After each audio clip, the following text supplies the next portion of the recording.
dan tidak lama dari pertemuan dari MTR itu banyak merubah mindset kita ya. Masya Allah. Alhamdulillahnya. Jadi sebenarnya kita tuh bangun klinik baru 2 tahun belakangan ini. 2 tahun belakangan. Masya Allah, 1,5 tahun sih tepatnya. Tapi alhamdulillah dalam waktu 1,5 tahun kita merasakan luar biasa. Yang disebut keberlimpahan itu terasa gitu ya. Meskipun mungkin kalau dihitung secara materi gitu ya, tapi buat kita keberkahan itu sangat terasa. Karena kenapa?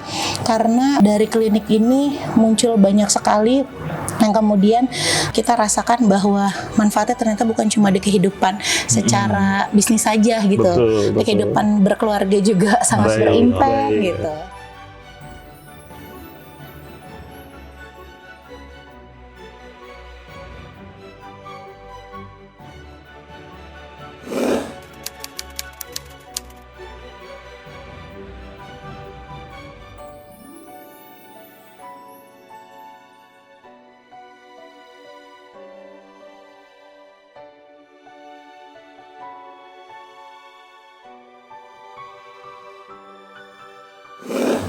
Assalamualaikum warahmatullahi wabarakatuh. Kita bertemu kembali para pebisnis senior dimanapun berada, para business owner dan para sahabat MMC dimanapun berada. Alhamdulillah kita bertemu kembali di acara podcast MMC MTR Milliarder Club bersama saya Suhoki. Insya Allah beberapa menit ke depan saya akan menemui Anda semua. Kita akan banyak sharing atau diskusi dengan salah satu tamu saya. Nah, pada kesempatan kali ini saya menjadi salah satu orang yang sangat bahagia. Kenapa? Karena saya kedatangan tamu yang sangat istimewa. Beliau suami istri ya, pemilik klinik bersalin dari Jakarta dan sekarang alhamdulillah sudah membuka klinik baru juga di Bogor. Beliau akan bercerita banyak mengenai perjalanan hidup beliau berdua, termasuk dengan big win yang mereka raih ketika sudah bersama MTR atau MMC.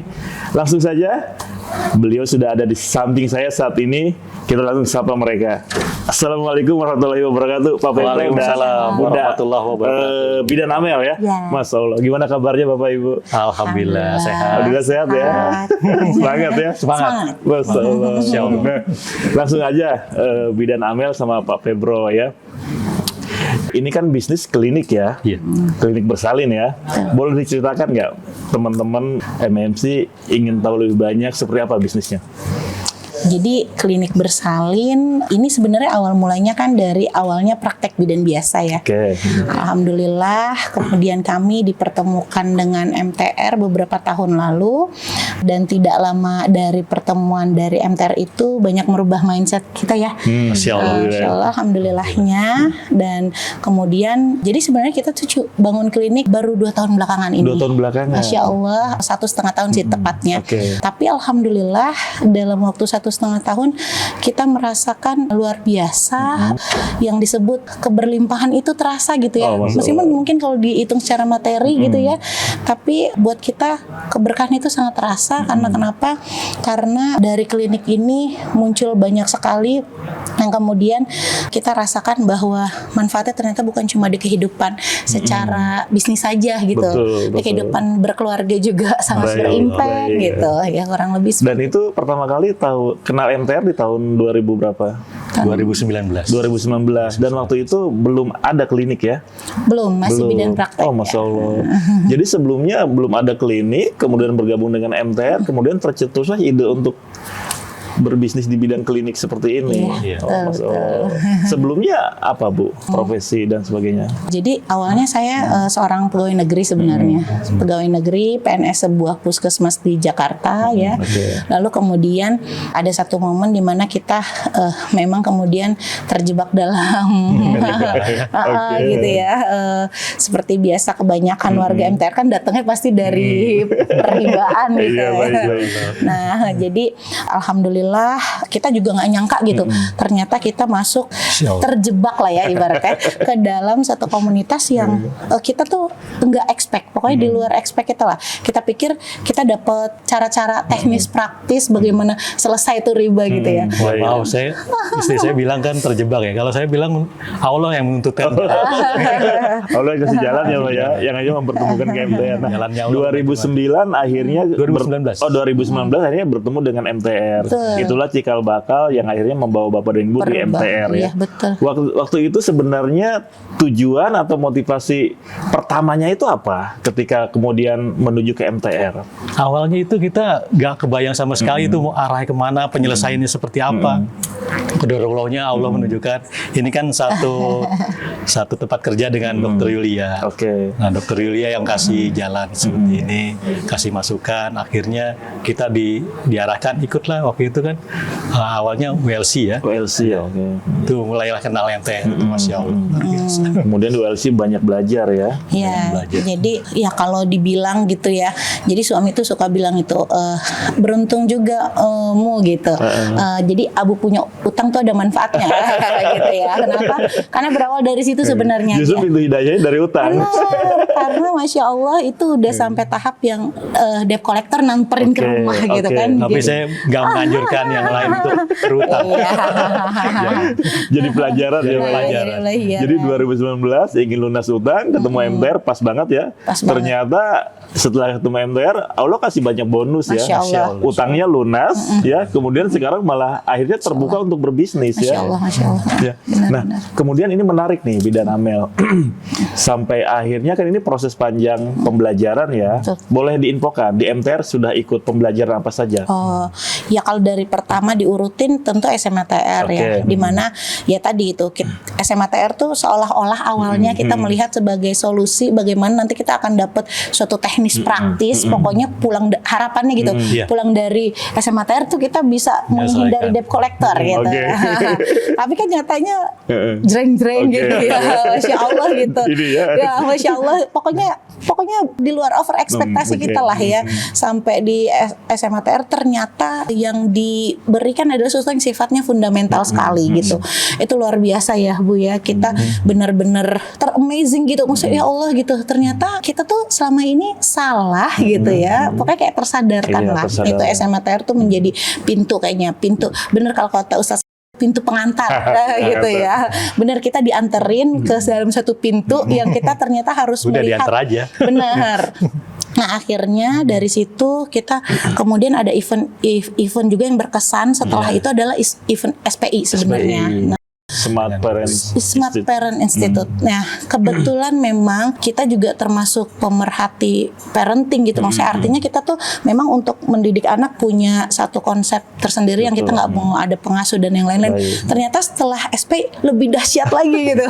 Wah, Makin ternyata kebuka lagi. Makin kebuka lagi. Nah, Masya Allah dari situ saya merasakan benar bahwa perubahan kehidupan itu sangat benar-benar signifikan. Mulai dari saya langsung resign. Jadi 3 bulan dari SPI saya langsung oke. memutuskan resign. Resign ya. Karena kita langsung berkomunikasi, kayak kita salah nih selama ini gitu ya. Maksudnya ada sesuatu yang salah yang perlu kita perbaiki. Kita merasa itu Kita merasa. lebih banyak mudarat. Iya. Oke, baik. Akhirnya saya resign, lalu kemudian anak-anak juga jadi saya pegang homeschooling, lalu kemudian dari situ terus terpantik lah untuk kemudian dari yang tadi bidan hanya sekedar bidan praktek gitu ya. Kemudian kayak memang ternyata harus ada sisi ruhiyahnya gitu ya dalam kita berbisnis gitu. Nah, akhirnya kenapa tidak sekalian kita jadikan wasilah Oke, gitu betul, loh. betul. Jadi sebenarnya dari situlah tercetuslah kayaknya kita harus punya visi besar. Dan saya ingat banget waktu event MBUBB. Saya ingat sekali. Tahun berapa yang MBUBB ya? 2000 sebelum pandemi. Sebelum pandemi. 2020 ya? 2010. 2020. 2020. Nah, saya ingat banget waktu itu Ustadz di atas panggung terus bilang, ayo siapa di sini yang mau didoakan kan gitu ya. Oke. Nah itu saya ingat banget, bahkan tuh masih ada bukunya di rumah ya. sampai pas ngulang, Masya Allah, saya ingat banget, saya tuh bilang ini, di tahun 2002 gitu, saya ngomong gitu, doakan saya menjadi bidan yang inspiratif bagi banyak bidan lain, dan saya menjadi pelopor di dunia kebidanan, saya bilang. Dan saya tulis di buku itu mempunyai klinik gitu. Yang padahal saat itu saya tuh kayak gitu. Karena waktu itu MBUB emang diminta membuat ultimate goal ya. Betul, ultimate goal. Nah, itu sesuai. Makanya itu sampai saya tunjukin ke anak buah saya kan, bidan-bidan, saya sampai tunjukin, lihat ini mimpi ya. Kemudian sekarang tuh saya sampai merinding. Jadi waktu MBUBB itu belum ya, klinik belum ada. Belum ada. Tapi udah sempat terpikir itu juga karena masih baru-baru ini ya. Saat itu karena di MBUBB makin dapat lagi tuh. Dapat ultimate goal, setting dream dan lain-lain. Betul. Oh, Masya Allah. Kebetulan ikutnya kan sama suami juga waktu itu. Jadi kita bener-bener kita punya tujuan sekarang gitu. Masya Allah Dan kok bisa sesuai gitu. Dan akhirnya setelah MBUBB kemudian dan di situ bahkan di MBUBB itu saya sampai ada kalimat gini, saya menemukan partner dokter yang sevisi. Oh, Masya Allah. Nah, sementara kan untuk membuka klinik itu bukan license itu bukan bidan lagi gitu kan. Tanggung jawabnya harus dokter. Ya secara logikanya aja gitu. Dokter mau gak sih jadi ya berkaryawan seorang bidan gitu ya. Tapi nyatanya Allah kasih gitu. Alhamdulillah dan itu luar biasa buat. Biasanya di dunia itu ini ya senioritas dan ini hierarki. Tapi ini bidan yang justru membayar dokter ya. Benar, Masya Allah. Itu juga kayaknya kita jadi sempat gak enak hati juga ke dokter ini. Dan akhirnya setelah MBUBB kemudian tereksekusi lah klinik itu. Pertama di Jakarta. Di Jakarta. Gimana prosesnya? Jadi di Jakarta itu tahun 2000, sekarang 2023 ya. Tahun akhir Desember 2021. Terbit izinnya Desember 2021. Nah, begitu terbit di Jakarta, kita nggak nyangka ternyata demand-nya luar biasa. Nah, itu yang membuat kita juga Masya Allah ya gitu loh. Jadi kayak ya makanya kalau dibilang ya itu ketika kita kenal MTR terus banyak sekali perubahan dalam kehidupan kita yang bukan cuma sekedar bayangin Mas keluar dari PNS, anak tarik dari sekolah umum homeschooling semua.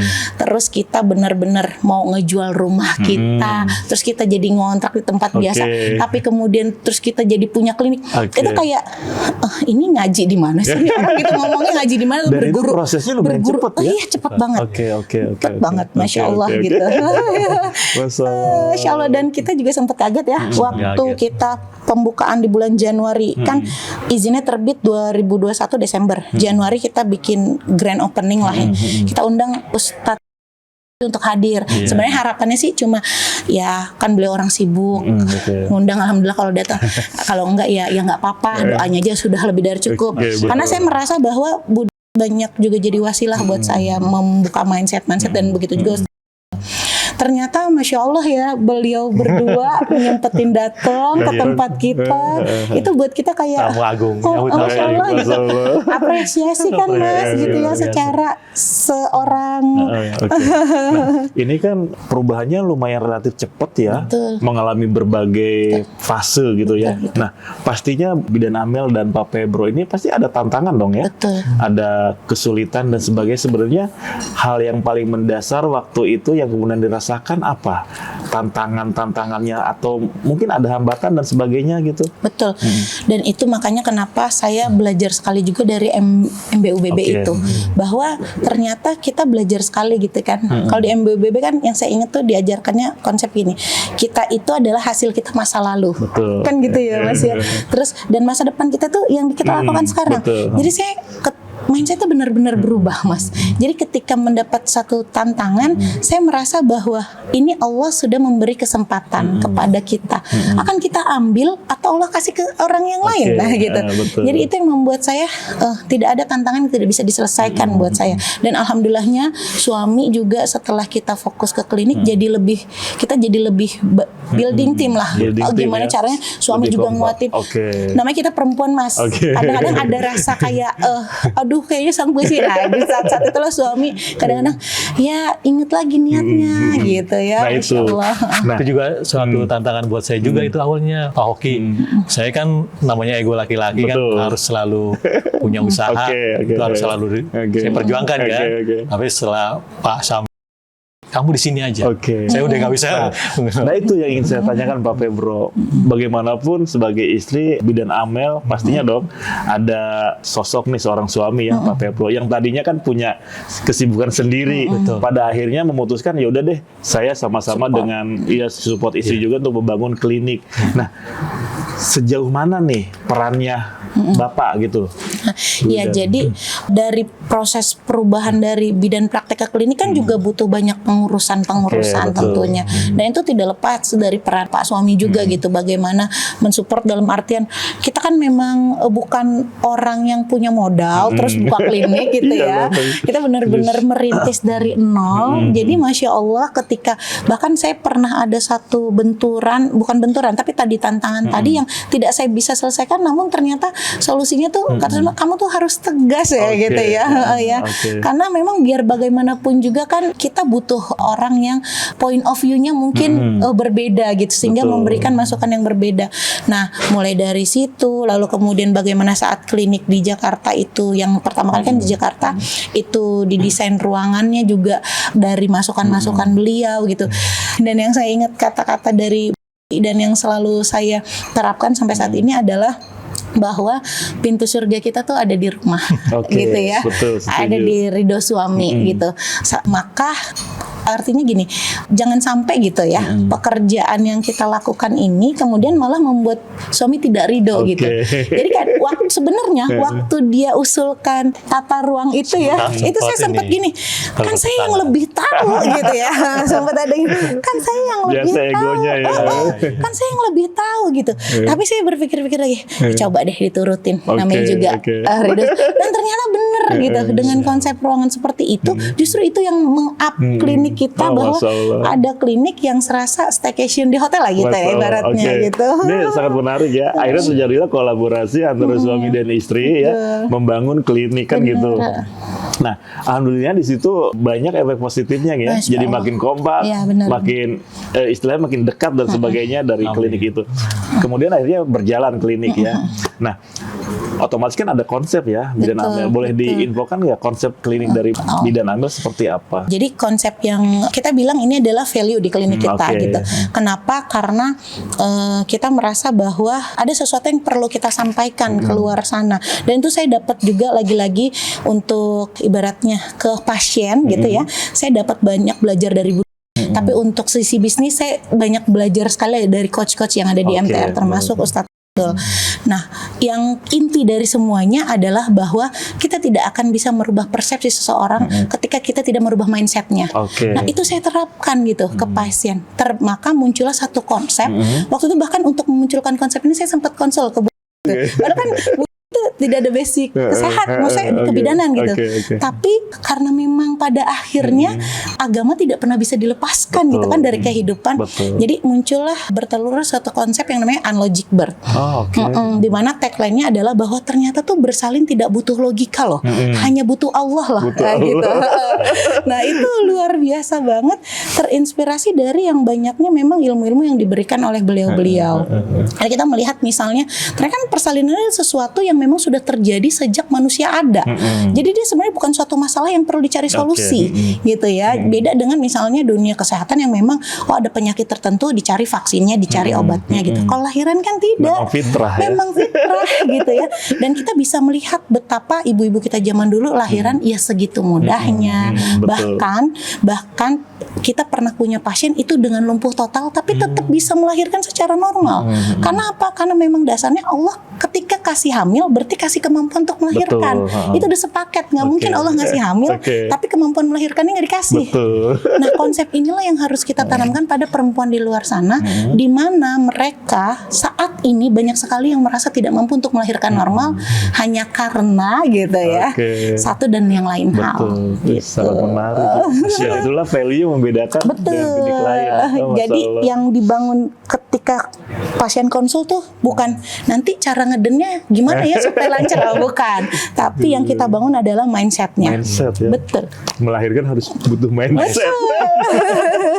Jadi jangan pada ibu-ibu semua nih yang lagi hamil dan akan melahirkan, kalau di klinik Cikal ya berarti nggak ada lagi istilahnya ketakutan ya. Iya, betul. Karena logikanya gini sih Pak Hoki ya. Logikanya gini, kematian itu bisa terjadi kapan saja dan di mana saja. Bahkan kita meyakini ya dalam firman Allah bahwa bahkan di gedung tertinggi sekalipun gitu, yang kokoh sekalipun gitu. Pertanyaannya sekarang, ketika saat melahirkan kita ada rasa takut untuk kematian, kenapa kita nggak lebih takut ketika kita lagi keluar rumah yang nggak jelas tujuannya, kan gitu? Atau misalnya kita lagi bahkan nyebrang depan rumah sekalipun, kematian bisa saja terjadi kan gitu. Lalu apakah dengan menjalani proses kehamilan kita menentang kematian? Gitu kan bukan gitu. Gitu. Alhamdulillah ini masalah insight-nya. Walaupun dengan kematian itu dijalankan jihad gitu. Betul ya. Makanya perjuangan para ibu ya, insyaallah. Nah, kemudian gini, Bidan Amel. Akhirnya kan di klinik ini membangun building tim dong ya, karena kan butuh tim dan sebagainya. Itu prosesnya gimana? Nah ini juga Masya Allah banget. Ini lagi-lagi ilmu MBUBB loh. Bener. Masya Allah, benar. Menang banyak Benar, menang banyak. Makanya memang kita nggak ini ya Mas, maksudnya kalau dari sisi kita yang cuma seorang PNS gitu, terus melihat harga pelatihan MTR yang cukup wow gitu ya. Tapi ketika kita tahu ternyata ini bukan suatu pelatihan yang pada kebanyakan dan ini benar-benar merubah mindset. Bahkan kemarin TTFM yang nilai nominalnya tuh belasan juta, saya berani ngirim tim gitu. Kenapa? Karena saya yakin ada sesuatu yang bisa didapat gitu. Nah jadi kalau building tim ini sendiri, ini juga menjadi ciri khas Cikal juga Mas. Jadi ciri khas ke pasiennya seperti itu, ciri khas ke timnya adalah bahwa klinik Cikal ini adalah pelopor. Klinik yang berkonsep bidan itu sebagai pemberi asuhan utama, pertama, di mana artinya gini, semua layanan bisa dipegang sama bidan. Kenapa? Karena proses melahirkan, proses hamil, proses nyusuin itu sebenarnya proses sehat. Perempuan hanya butuh didampingi dan dimuliakan. Gitu lah. Perempuan butuh didampingi dan dimuliakan ya. Nah, Insya Allah kalimatnya. Betul. Dan yang kita bangun adalah apa? Bahwa termasuk tata kerja di MTR yang kita kan diceritain sama orang-orang MTR misalnya tiap hari Senin ada rapat dengan. Nah, itu kita terapkan. Terapkan bagaimana setiap hari Senin dan Jumat ada kajian, ada yang namanya drilling skill. Jadi membahas kasus-kasus yang kita di situ melibatkan bahwa kita lihat nih kebesaran Allah yang apa yang mau dikasih liatin ke kita nih dari case ini. Dan itu ternyata Masya Allah sekarang saya punya 10 bidan tim. Masya Allah. Dan itu muda-muda semua. Dan ya untuk informasi, saya sudah dua tahun lah semenjak klinik ini buka, sudah tidak pernah lagi menangani lahiran. Karena proses kaderisasi itu berlangsung. Saya bilang regenerasi itu pasti. Tapi kaderisasi itu perlu inisiasi. Dan Cikal itu tempatnya saya bilang. Dan Bidan Amel lebih banyak untuk penyusun strategi ke depan. Betul, iya gitu. Makanya saya tadi kalau dibilang untung banyak, ya orang jadinya kan melihatnya ya sementara klinik tetap jalan gitu ya. Tetap jalan. Karena kan kita kebetulan punya ini juga, kita tergabung dalam komunitas camper van. Jadi kita tuh suka camper van ke mana-mana berhari-hari gitu kan, tapi klinik tetap jalan gitu kan. Nah makanya itu bonus juga ya. Tapi bukan menang banyak, menang banyak. Apalagi sekarang lagi buka ya di Bogor juga ya. Dan itu sifatnya juga kaderisasi Mas. Jadi saya serahkan itu pengelolaannya sama bidan yang sudah saya kaderisasi, yang udah ikut saya kurang lebih 3 tahun gitu. Dan Masya Allah baru 1 atau 2 bulanan ya sudah ada 7 yang bersalin kan, itu Masya Allah gitu ya. Alhamdulillah. Jadi klinik ini dengan konsep yang sangat, kalau menurut saya sih keren banget ya, memuliakan para perempuan ya yang ingin melahirkan dan sebagainya. Nah, selain bisnis saya ingin bertanya mengenai keluarga nih ya. Nih, Pak Febro sama Bidan Amel ya. sibuk membangun klinik gitu ya. Kemudian dan alhamdulillah utang juga udah selesai. Kemudian belajar di MTR, belajar TBE, kemudian SPI, MBUBB dan TFM ya. Nah, ada perubahan nggak Pak Febro? Atau kalaupun memang ada perubahan, berasa seperti apa sekarang nih dengan Pak Febro dengan bidan di dalam keluarga? Otomatis makin mesra atau gimana gitu? Yang jelas secara segi emosi dulu ya, emosi saya itu jauh berkurang dari awal. Jauh berkurang. Istri lebih nurut kayaknya. Oh gitu. Istri juga nggak ada lagi protes-protes apa. Dulu Apa ya, yang saya ya. ya nurut. Oke. Ridho, nyari ridho ya. Oke aja ya. Gitu. Kayaknya yang paling berasa istri nurut ya. Terus pola pengasuhan ke anak juga, Iya, pola pengasuhan ke anak luar biasa dari SPI itu loh. Masya Allah. Oke, jadi bagi bidan Amel sendiri sebenarnya konsep keluarga itu seperti apa? Kalau saya dengan Pak suami kita bersepakat semenjak ikut SPI itu ya, Bu, kita bersepakat bahwa ternyata kan Bu menekankan sekali apa sih output yang diharapkan oleh agama kita, oleh Islam gitu untuk generasi kita adalah menjadi seorang hamba dan khalifah. Nah, maka kemudian kita mendapati bahwa itu adalah tanggung jawab kita sebenarnya, bukan tanggung jawab orang lain yang kita sebut lembaga pendidikan gitu. Nah, maka kenapa akhirnya kita memutuskan homeschooling ya Bu ya, memutuskan homeschooling. Kita punya program bahwa ketika anak sebelum akil balik, maka itu menjadi tanggung jawab kita untuk menanamkan nilai-nilai yang sifatnya gitu memang membentuk dia menjadi karakter sebuah orang pemimpin sekaligus sebagai seorang hamba. Dan itu melekat sekali di kita gitu ya, bagaimana ternyata itu ada ilmunya gitu. Ada ilmunya. Misalnya bagaimana apa yang diterapkan bahwa kalau anak di bawah 5 tahun tuh dibangun tuh rasa cinta. Jadi jangan ditakut-takutin. Oh, kalau nggak sholat nanti dosa, nggak ngerti dosa. Itu tidak terindra gitu ya. Jadi banyak pokoknya SP itu membuat kita menjadi benar-benar berubah. Pikirannya jadi bagian kebuka ya. Betul. Jadi kayak sebelum SP itu sebenarnya saya suka ikut parenting kemana-mana Mas. Memang suka awalnya. Cuma ketika ikut SPI saya merasa kayak gini. Oh, ternyata ini waktu saya ikut seminar di mana itu saya kayak dapat daun dan buah-buahnya. Tapi begitu ikut SPI saya baru tahu nih akarnya ini gitu. Betul. Jadi kayak langsung tersambung-sambung gitu. Tersambung dan makin kuat. Bener, gitu. Masya Allah gitu, luar biasa. Allahu Akbar. Baik, untuk para sahabat MMC di luar sana, apalagi yang sekarang nih para pengusaha, business owner atau pengusaha senior yang masih nih terlibat dengan utang, bahkan sampai miliaran. Utang ini kan bisa dibilang banyak yang memporak-porandakan kehidupan gitu. Betul sekali. Ya. Betul sekali. Bahkan sampai efeknya ke keluarga. Betul. Suami istri jadi pecah dan sebagainya, bahkan pengaruh ke anak-anak. Mungkin ada pesan Pak Febro atau bidan Amel yang ingin disampaikan untuk menguatkan sahabat-sahabat MMC di luar sana gitu. Silakan Bu. Ya, kalau saya sih benar-benar terasa karena bedanya waktu masih ada hutang ya, si bapak ini kan ya, artinya ini kita untuk pembelajaran buat semua. Mohon maaf ya, soalnya yang paling dampak dirasakan.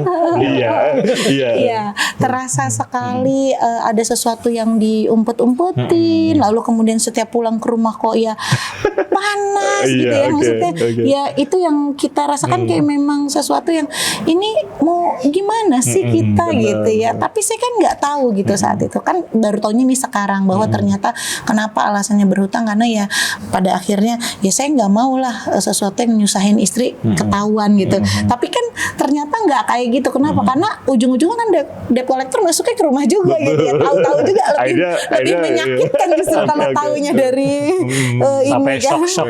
Sampai shock gitu. Itu kebawa pusing. Jadi kalau dibilang kita tuh apa pesan untuk di luar sana, Masya Allah, yang pertama adalah untuk kita menjalin hubungan baik dengan pasangan, yang pertama adalah saling percaya dan saling jujur sih sebenarnya. Kenapa? Karena yang saya lihat sih ya, kebanyakan laki-laki itu mungkin merasa bisa menyelesaikan permasalahannya gitu ya.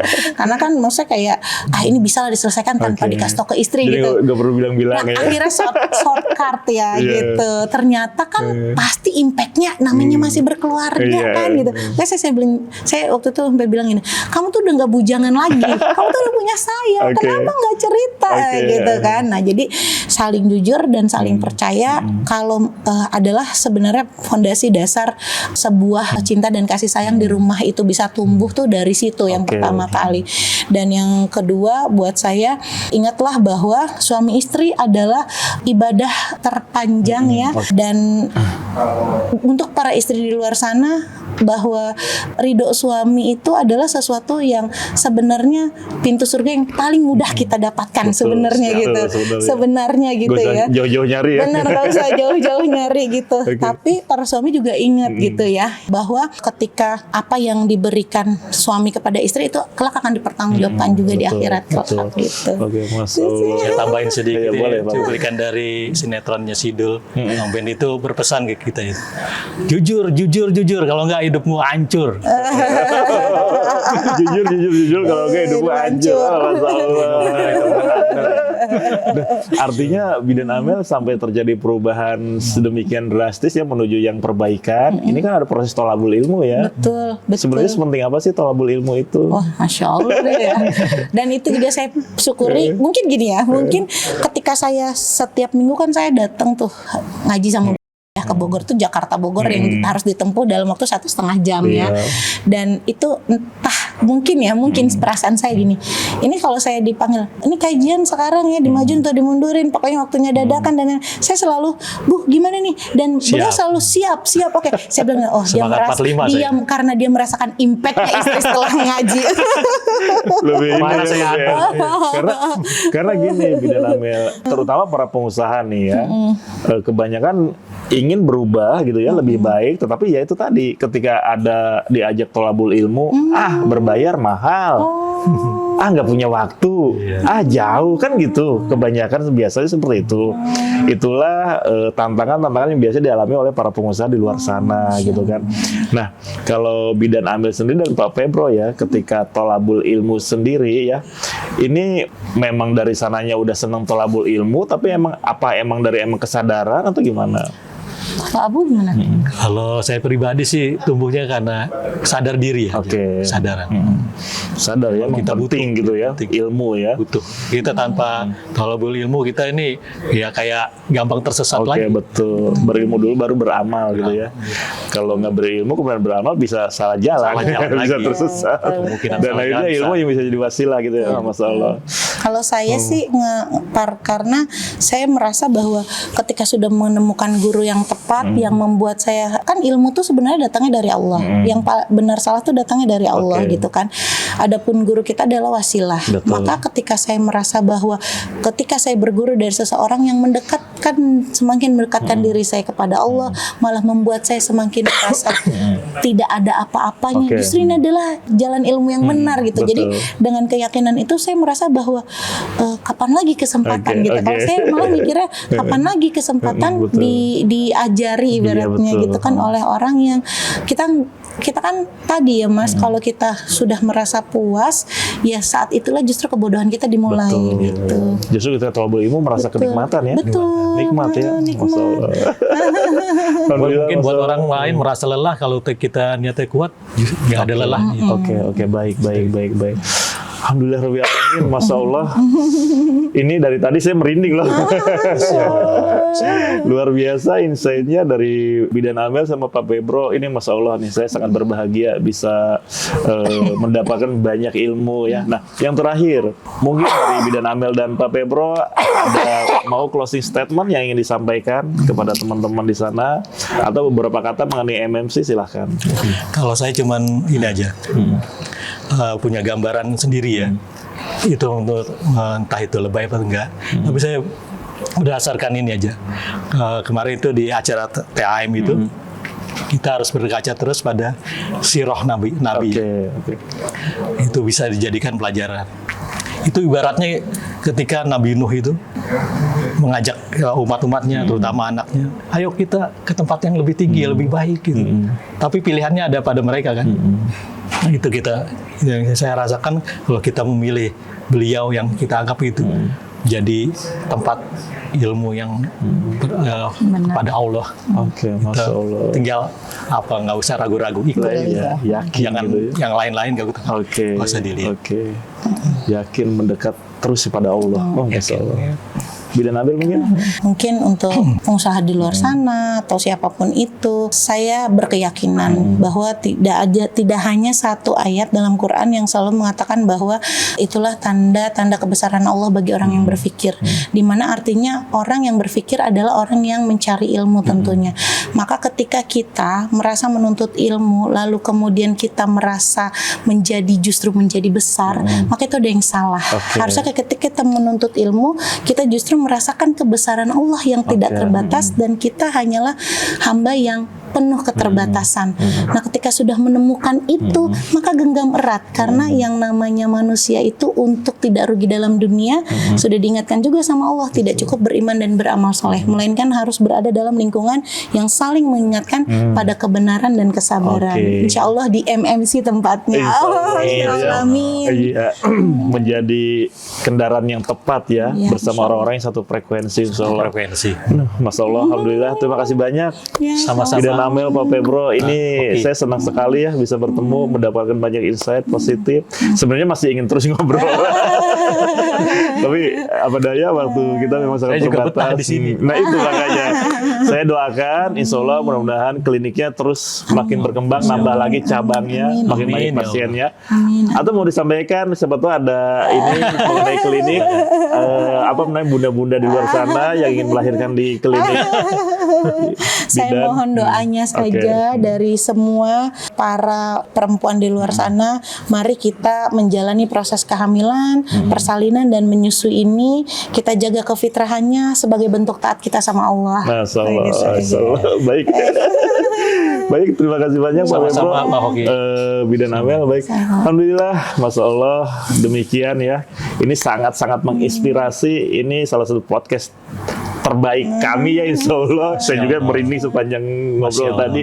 Mudah-mudahan bermanfaat bagi Bapak atau Ibu, para business owner, para pengusaha senior, dan para sahabat MMC dimanapun berada. Insya Allah kita akan bertemu kembali di podcast berikutnya. Mohon maaf kalau ada kesalahan, dan saya ucapkan terima kasih. Wabillahi taufiq wal hidayah. Wassalamualaikum warahmatullahi wabarakatuh.